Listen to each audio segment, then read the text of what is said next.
আমি একটা কথা আগেও বলছি, এখনও বলতেছি, বিএনপি আওয়ামী লীগের শত্রু না। বিএনপি আওয়ামী লীগ একে অপরের রাজনৈতিক প্রতিপক্ষ। বিএনপি এবং আওয়ামী লীগের উভয়ের শত্রু জামাত। জামাত দেশদ্রোহী। জামাত ৭১-এ চায় নাই এদেশ স্বাধীন হোক। যারা এই দেশ চায় নাই, তারা এই দেশের রাষ্ট্রীয় ক্ষমতা চায়, তারা আজ সংসদে যায় এবং এইটাকে বিএনপি কেন সমর্থন করে? যারা রাজাকার, যারা স্বাধীনতা চায় নাই এবং স্বাধীনতার স্থপতি বঙ্গবন্ধু শেখ মুজিবুর রহমানকে তারা অপমান করবে, এটা খুবই স্বাভাবিক। তারা চাইবে না যে বঙ্গবন্ধুকে এই দেশের মানুষ সম্মান করুক। এইটাকে কেন বিএনপি সমর্থন করে?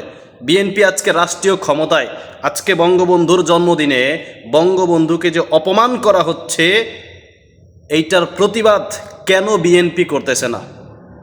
কেন বিএনপি জামাতের দিকে আঙুল তুলতেছে না যে স্বাধীনতার স্থপতি, এই বাংলাদেশের, এই বাংলার জাতির জনক, তাকে কেন অপমান করা হচ্ছে? এর জবাব বিএনপির দিতে হবে, today or tomorrow. Wait and C.